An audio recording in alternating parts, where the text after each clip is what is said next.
Roll4Crit.com presents How to Play Last Night on Earth, the zombie game, in 5 minutes or less or more. Last Night on Earth is the zombie survival game that gives you a starring role in the undead B-movie you've always dreamed about.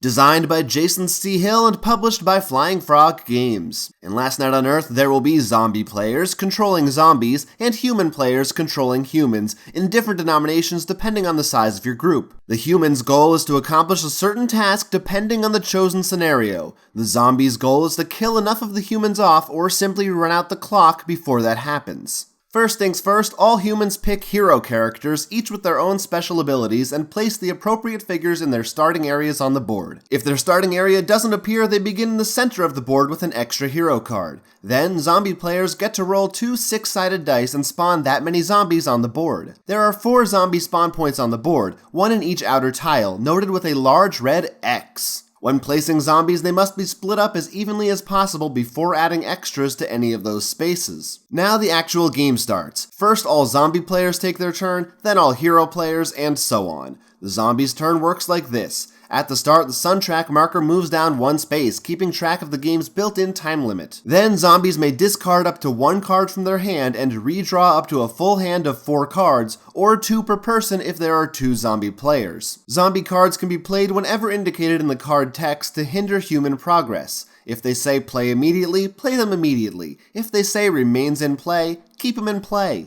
Next, we find out if zombies are going to spawn at the end of the turn. Roll 2 6-sided dice. If their combined result is higher than the number of zombies currently active on the board, more zombies will spawn later on. If the result is lower or equal to that number, nothing happens. Now each zombie gets to move exactly 1 space in any direction and can even move through the walls of buildings. If they are adjacent to a hero figure, they must move into that hero's space due to their unquenchable thirst for delicious brains. Notice these giant spaces in the center of the game board. These are exactly the same as regular spaces, they're just bigger, allowing you to get across the board more quickly. Once all zombies have moved, any zombies in a space with a hero get into a fight. Fights are simple. To fight, a hero rolls 2 dice and a zombie rolls 1. The hero gets to choose the higher result of the 2 dice to pair up with the zombies. As long as that result is higher, nothing happens. If the zombie's result is equal to or higher than the hero's, they inflict a wound on said hero. If the hero manages to roll a higher number and they roll doubles with their 2 dice, then the zombie is killed. In this way, it's easy to fend off zombie attacks, but not so easy to kill them in a standard fight.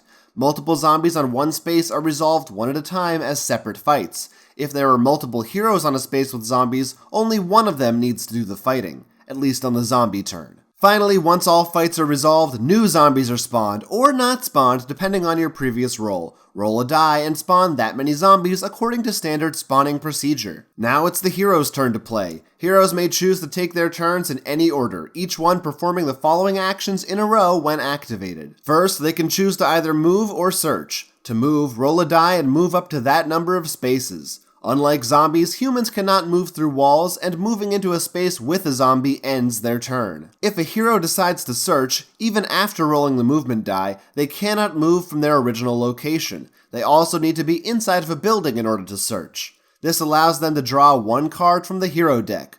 Item cards go face up on the table in front of them, while event cards can be played from their hand whenever appropriate. There is a limit of 4 items per hero, and only 2 of those items can be weapons. If you end up in the same space as another hero, you can now trade items between the 2 freely. Next comes ranged weapon attacks. If a hero has a ranged weapon card and is within range of a zombie figure according to line of sight rules, then make 1 attack with it according to that weapon's rules. A hit will typically kill the zombie instantly. Finally, heroes fight any zombies in the same space as them just like before.